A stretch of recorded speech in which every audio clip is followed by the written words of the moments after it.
Hoje, nessa noite, iremos refletir o Evangelho segundo São Marcos, capítulo 11, do versículo 11 ao 26. Jesus entrou em Jerusalém e dirigiu-se ao templo. Aí lançou os olhos para tudo que o cercava. Depois, como já fosse tarde, voltou para Betânia com os 12.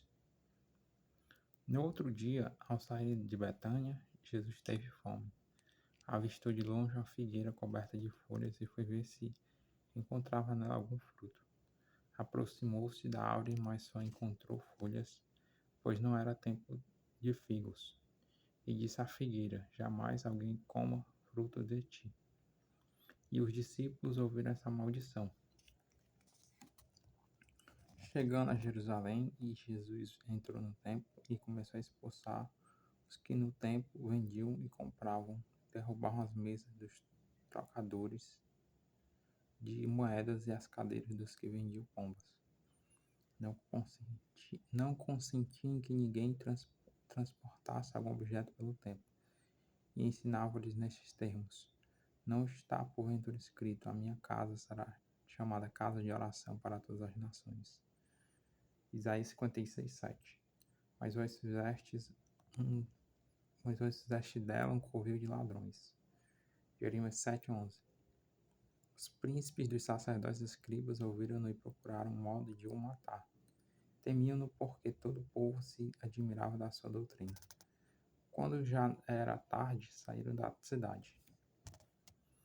No dia seguinte, pela manhã, ao passarem junto da figueira, viram que ela secara até a raiz. Pedro lembrou-se do que se tinha passado na véspera e disse a Jesus: Olha, mestre, como foi com a figueira que amaldiçoastes.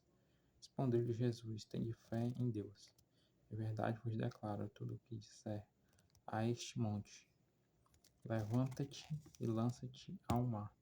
Se não duvidar no seu coração, mas acreditar que sucederá tudo o que disser, obterá este milagre. Por isso eu vos digo: tudo o que pedirdes na oração, crede que o tendes recebido, e vos será dado. E quando vos pusestes de pé para orar, perdoa se tiverdes algum ressentimento contra alguém, para que também vosso Pai, que estás nos céus, vos perdoe os vossos pecados. Mas se não perdoardes, tampouco vosso Pai, que está nos céus, vos perdoará os vossos pecados. Palavra da salvação. Glória a vós, Senhor. Então, como vemos no Evangelho de hoje de São Marcos, né? Jesus já está entrando em Jerusalém, né? Por que a entrada? Porque aqui já temos já a quase entrega de Jesus, né? Jesus vai até Jerusalém para observar até o templo, né? Depois de ele observar o templo, ele voltou para Betânia. Lembrando que Jesus se hospedava na casa de Marta e Maria, né? De Lázaro, de Betânia, junto com seus discípulos. Que mais à frente nós temos a maldição da figueira. Depois de Jesus normalmente sair de Betânia, ele teve fome, né? Aí de longe ele avistou um pé de fruta chamado figueira. Aí ela tava coberta de folhas, a figueira. Aí Jesus foi tentar ver se encontrar algum fruto na figueira, mas não tinha. Aí Jesus, de certa forma, amaldiçoou a figueira. Ele diz no versículo 14. E disse à figueira: Jamais alguém coma fruto de ti. E os discípulos ouviram isso. Ao que a gente vamos pegar aqui devagarzinho, exegese, né? A figueira era bem conhecida, né, em Israel, tanto que no Antigo Testamento é bem falado a figueira, né? Os frutos do figo também são bem citados. Mas o que chama a atenção aqui o que chama aqui na atenção aqui na parábola, vocês já estão vendo que aqui está em negrito, né? A maldição da figueira já está dizendo tudo o título. Veja que Jesus vai até a figueira e ele não acha um fruto. Não tem fruto na figueira, mas só tem folhas. Aí se nós der continuidade, vamos dar continuidade, né? Jesus vai até a figueira atrás dos frutos, mas não encontra nada, só tem folhas. Algo está errado com aquela figueira, né? Aquela figueira deveria estar já cheia de frutos.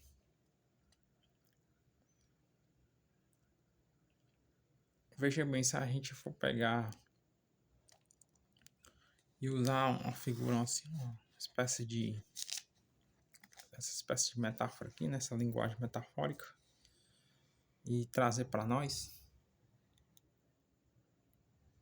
esse sentido aqui da figueira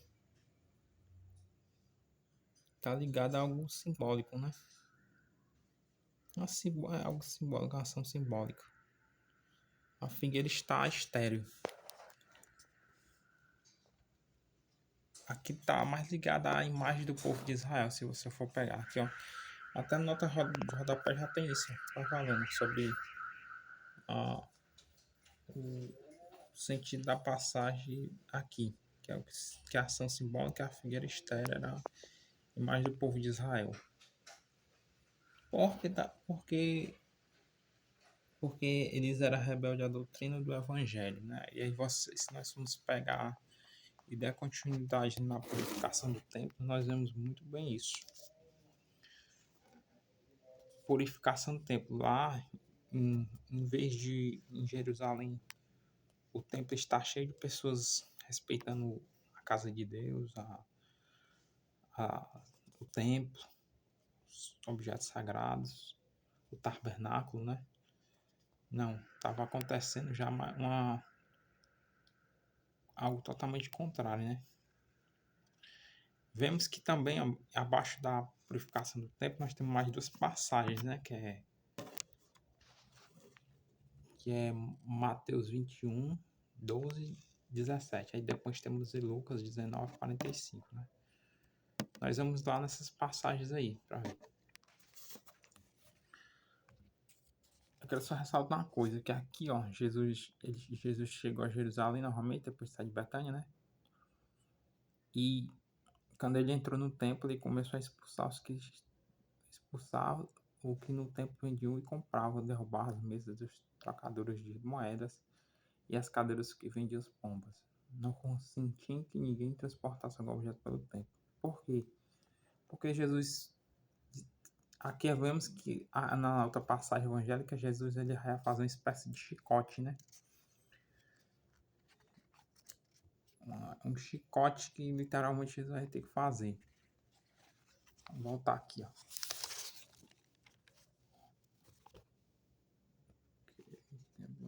Mateus 21, 12. Vamos em Mateus, né?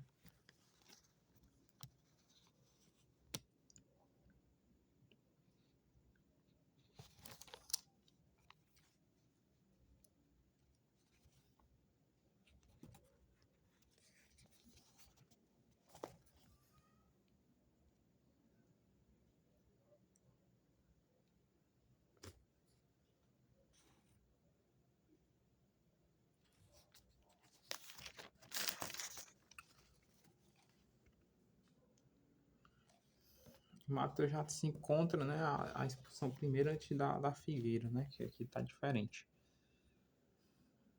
Jesus entrou no templo e expulsou dali todos aqueles que se entregavam ao comércio, derrubou as mesas dos cambistas e bancos dos negociantes de pombas, e disse: está escrito, minha casa é a casa de oração. Vós fizeste dela um covil de ladrões. Os cegos e os coxos viram a ele no templo e ele os curou. Com grande indignação dos príncipes dos sacerdotes e dos escribas, assim que assistiram os seus milagres e ouviram os meninos gritando no templo: Hosana ao filho de Davi. Disseram-lhe eles: ouvis o que dizem eles? Perfeitamente, respondeu Jesus. Nunca leste essas palavras da boca dos meninos e das crianças? De peito tirastes vosso louvor? Depois os deixou e saiu da cidade para hospedar-se em Betânia.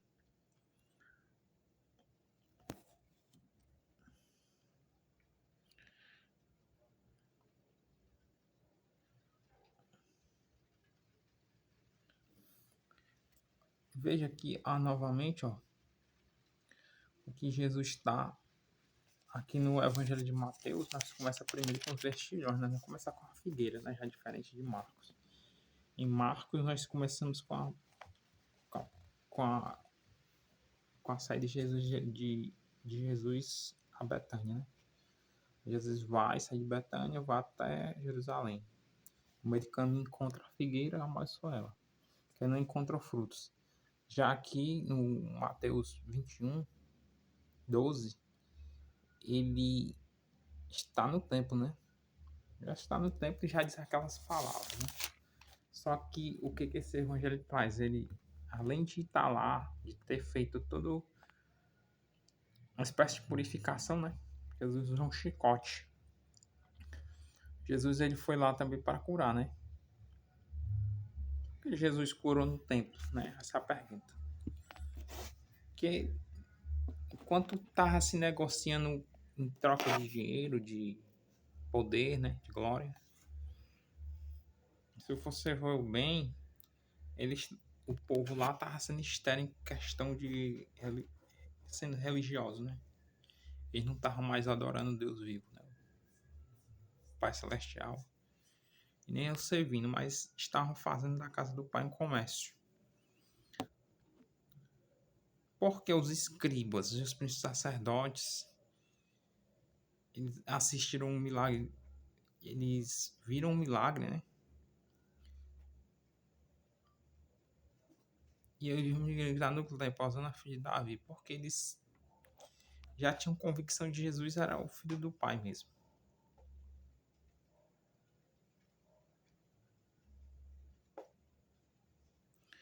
Eles tinham convicção de Jesus já era o Messias, mas no coração deles não entrava essa atitude de reconhecimento de Jesus, né? Aí Jesus vai dizer aqui que até Jesus vai dizer-lhe: ouvis o que dizem eles perfeitamente, respondeu-lhes Jesus. Nunca leste essas palavras à boca dos meninos, das crianças de pedirás vosso louvor? Depois deixou e saiu da cidade para hospedar-se em Betânia. Veja que Jesus ele cita as crianças aqui, né? Por quê? Por causa do coração das crianças, né? As crianças, ao falar que Jesus é o filho de Davi, eles estão se referindo que Jesus é o filho do Pai. E que eles refalam que da boca das crianças, dos meninos das crianças, de peito tirasse o vosso louvor. É tanto que ele cita o Salmo 8, versículo 3. Aí nós vamos voltar lá em Marcos.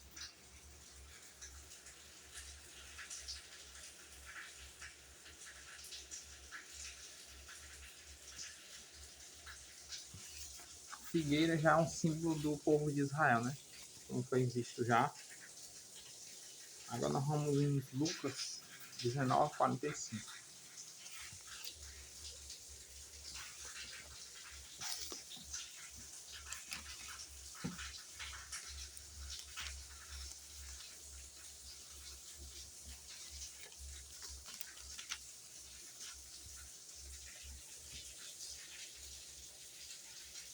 Jesus purifica o templo e ensina. Em seguida, entrou no templo e começou a expulsar os mercadores e disse ele: está escrito, a minha casa é casa de oração. E vós fizeste um covil de ladrões. Todos os dias ensinava no templo, os sacerdotes, porém os escribas e os chefes do povo procuravam tirar-lhe a vida. Mas não sabia como realizar, porque todo o povo ficava suspenso de admiração quando ouviu falar. Se você for dar continuidade, você vai ver que Jesus tem essa autoridade, né? Jesus recebeu a autoridade de evangelizar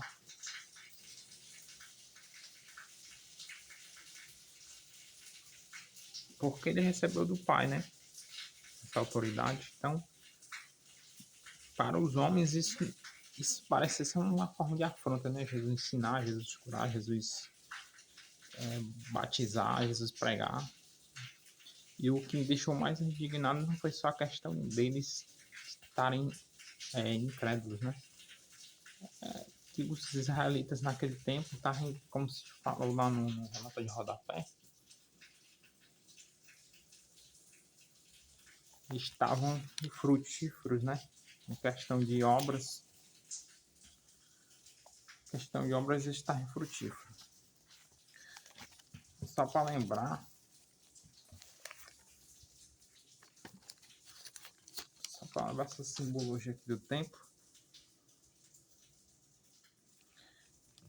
a imagem do povo de Israel, né, que é rebelde à doutrina do Evangelho de Jesus. Por quê? Porque Jesus, quando vai evangelizar, ele está trazendo uma nova forma, né? Agora ele está ensinando, né? A autoridade está vindo de Jesus, né? Por quê? Né? Sendo filho do Pai, Jesus recebeu essa autoridade.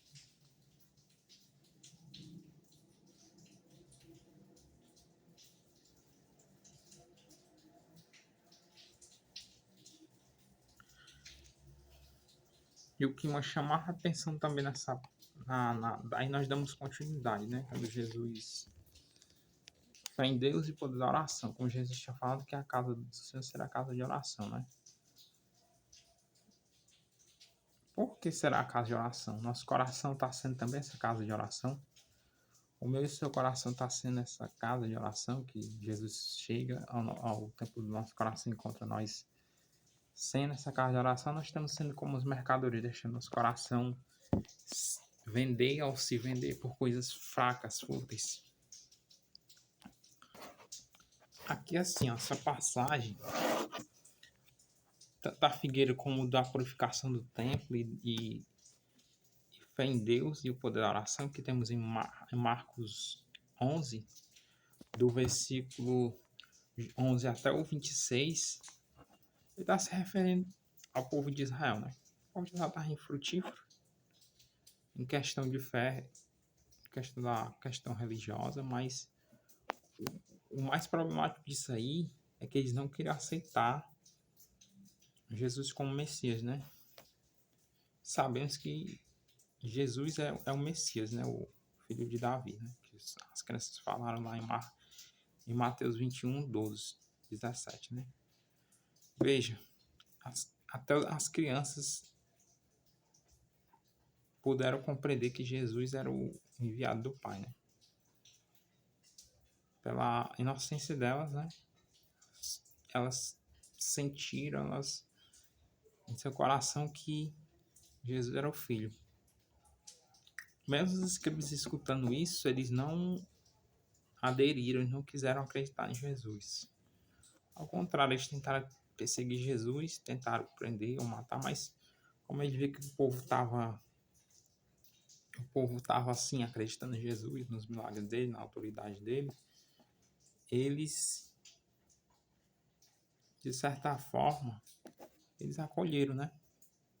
Acolheram Jesus.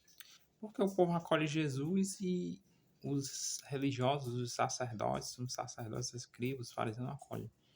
Porque se formos pegar aqui, temos também um lado político, né?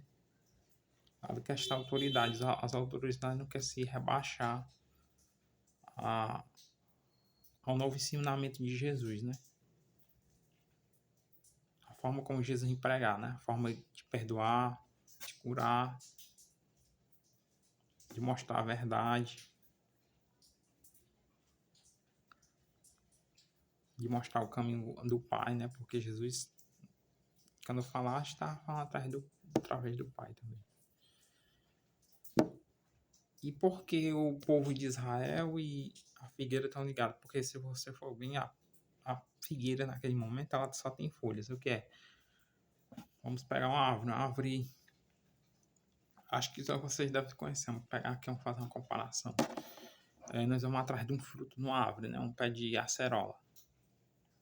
Só que se não for pegar a figueira é uma planta pequena, né? Uma grande. A figueira é muito parecida um pouco assim com algum pé que nós conhecemos que dá frutos. Mas aqui no Brasil eu acho meio difícil, mas Acho que aqui no estado, no nosso estado também tem figueira, mas não aqui dentro da capital. O figo é um fruto desse tamanho. E as folhas do figo é gigante, né? Agora vamos pegar uma analogia. Se nós pegarmos esses frutos, de certa forma, se a gente for querer colher frutos e não encontrar frutos, o que vai acontecer com a gente? A gente vai ficar como fome, né? Assim como Jesus ficou. Jesus teve fome e foi tentar procurar frutos na figa e não achou. Mas se o que Jesus está mostrando aqui é que ele vai a Israel, a Jerusalém, ele vê, quer encontrar os frutos, mas não acha. Só acha a aparência de frutos. Por quê? Tem essa figueira. Essa figueira já foi falada. Essa figueira é as lideranças religiosas, né? Não é tanto o povo em si, o povo estar acreditando em Jesus. Então, nós só pegamos, vamos colher frutos no pé de siriguela, não tiver siriguela, o que vai acontecer? Se ela não der frutos, nós vamos podar, né? Vamos cortar ela e não vai servir de nada. O que também está se referindo a isso, essa simbologia, ela está se referindo também a gente, né? A gente precisa ser uma figueira, né? E a figueira, ela tem que dar frutos. Felizmente, nós precisamos dar frutos, né? E como vamos conseguir dar frutos?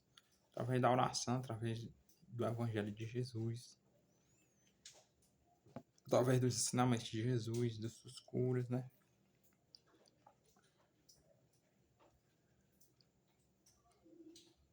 E sim, através do poder da oração e da confiança na Santíssima Trindade do Pai, de nosso Senhor Deus, nosso Senhor Jesus Cristo e Espírito Santo, né? Então, veja que a oração também ela é um fruto, né? Se a gente deixar de rezar, a gente não dá ainda mais frutos. Porque o sentido da vida de oração é isso, eu oro, eu peço, e um milagre pode acontecer, né? Mas eu vou rezar aleatoriamente, não. Tem que na oração pedir ao Pai. Lembra que Jesus vai ensinar o Pai Nosso, ele ensina a oração do Pai Nosso? Então, é isso. Ter fé em Deus e ter fé em Jesus, ter fé no Espírito Santo, né? E que nossas orações estão sendo escutadas e que possamos pedir ao Senhor para sermos uma figueira, né? Cheia de frutos. Que não sejamos só aparência, né? De roupas, de aparências, né? De roupas belas, de autoridade, de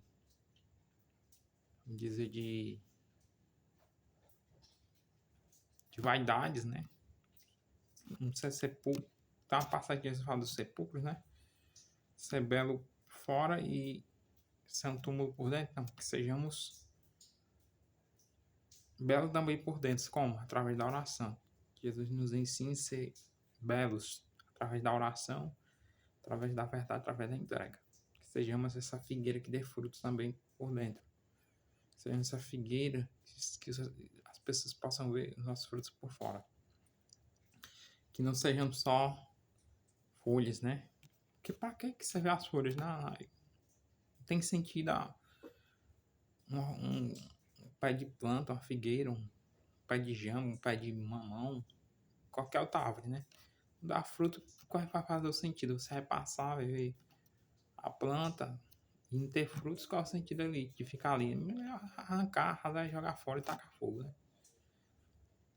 Agora que nós vemos uma planta, uma figueira, outro pé de outra planta cheia de frutos, a gente se alegra, né? Que os frutos ali cresceram, amadureceram, eles servem para nos alimentar. Assim é a nossa fé em Jesus, que a gente possa ter fé em Jesus, que ele nos ajude a dar frutos, muitos frutos, né? Como frutos de conversão, frutos de santidade, frutos de verdade, frutos de esperança, de caridade e amor, né? Porque sem esses três, os pilares, né, da teologia que ensina fé, caridade e esperança, né? Virtude teologais são três. Fé, esperança, caridade. maior caridade. E Jesus sempre mostrou esses 3 pilares, né? A oração, fé, esperança e caridade. Esperança no reino, a vida do reino, no Pai e a primeira caridade, né? Jesus sempre estava curando, sempre estava indo aos próximos, né? Como é que Jesus tenha se zangado aqui nessa parte da purificação do templo, né? Jesus dá um ensinamento a gente nisso, né? Que a gente não faça também da casa de Deus um comércio, né? Livre. Que lá não seja um lugar que venda, que ofereça objetos para dizer que aquilo é mais importante, não, que não seja isso. Que também não seja esse templo, esse templo, né? Que a gente possa purificar o nosso templo, né? Não ficar como os mercadores, trocar a vida do reino, né? Por coisas fúteis, né? Deixar coisas fúteis entrar no nosso coração, como mercadorias, apegos, objetos, paixões que temos, né? Possamos tirar do nosso coração tirar do tempo do nosso coração esses apegos, sabe? Esses objetos, esses materiais. Possamos tirar da nossa mente também essas coisas para que haja uma purificação. Que Jesus nos ajude a purificar nossa mente e nosso coração, né? Para sermos templos vivos do Espírito Santo. E que possamos também, através da vida de oração, se entregar, né? Verdadeiramente. E que possamos ter a fé, né? Fé no Pai, a fé no Senhor, nos momentos difíceis, nos momentos de dificuldades, né? E confiar no poder da oração que é necessário. E também outra coisa em comum, né? A gente também tem que saber pedir, né? Jesus nos ensina a rezar e também a pedir. A gente precisa rezar, né? Fazer nossas orações, fazer pedidos que edifiquem nossa vida, como pedir para se converter, para ter uma vida mais santa, uma vida mais apegada, uma vida mais simples. Uma vida que leve o Evangelho também.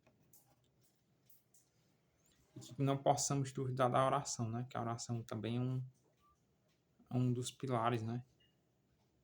Teológicos da nossa vida.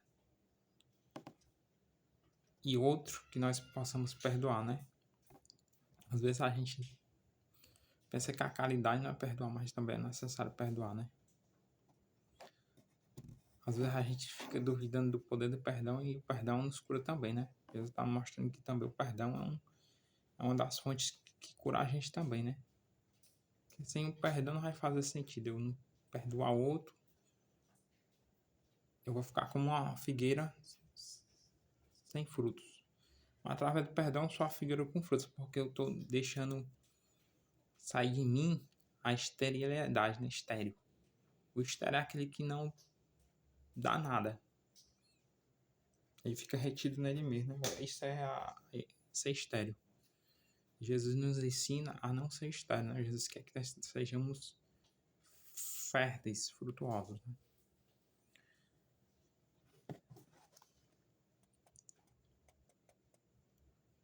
Aí Jesus no versículo 26, no capítulo do Evangelho de São Marcos, capítulo 11, versículo 26, já diz: mas se não perdoardes, tampouco vosso Pai que está no céu vos perdoará vossos pecados. Que possamos perdoar, né, as pessoas que nos fazem mal, nos perseguem. E que possamos também pedir, através do perdão, oração do Pai Nosso, perdão dos nossos pecados, né? Porque também muitas vezes a gente vê só o lado dos outros, que os outros estão errando com a gente não se enxerga que está também sendo estéril, né? Estéril no sentido de não perdoar, sendo arrogante, prepotente, né? Talvez possamos enxergar os nossos defeitos, perdoar as pessoas e aceitar o perdão, né? E se perdoar também, que é necessário.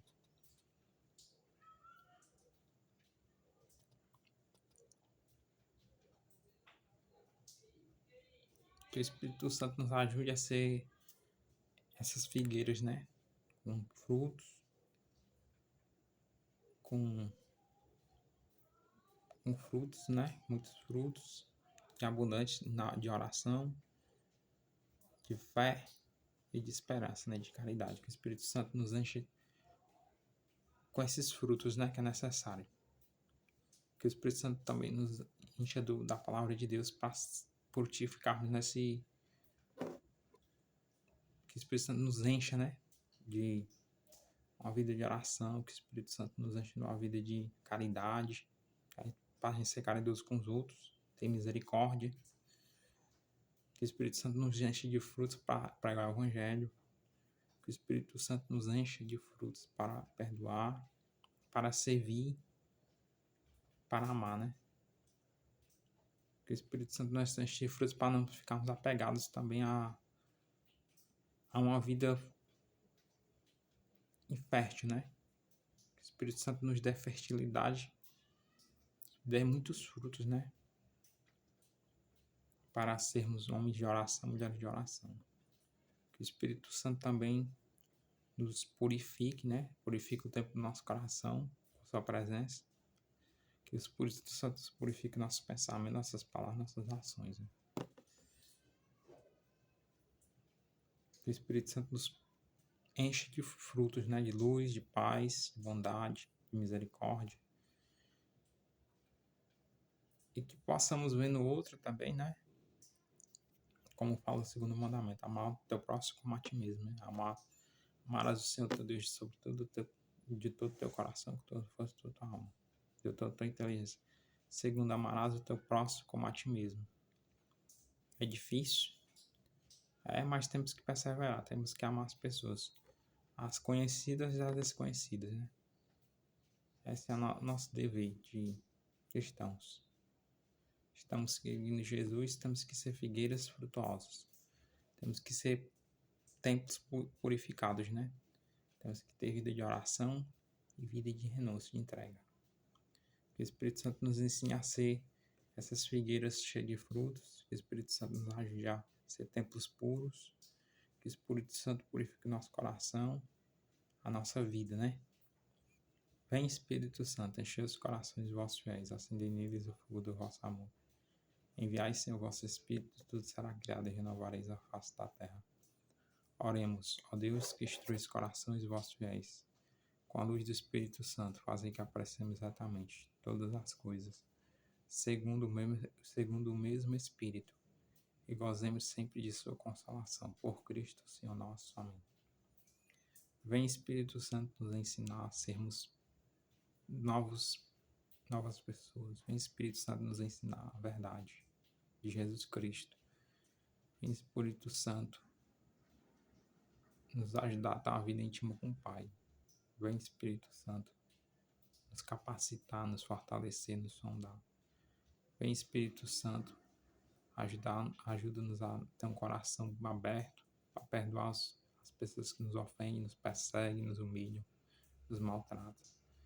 Vem, Espírito Santo, nos ensinar a sermos homens de oração, homens de fé em Deus, que possamos também não se desesperar nos momentos difíceis, que possamos ter confiança.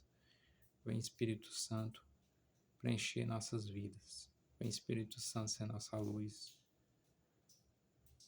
Vem, Espírito Santo, nosso coração, que mesmo cercado por tantas coisas, tantos objetos, tantos apegos, que o Espírito Santo nos purifica, assim como Jesus purificou o templo, para que seja uma casa do Pai, para que seja um templo novo do Pai, de oração, de entrega e de vida. Vem, Espírito Santo, com teu fogo. Vem, Espírito Santo, ser nossa luz. Vem, Espírito Santo, clarear as trevas que nos cercam por dentro e por fora. Assim seja.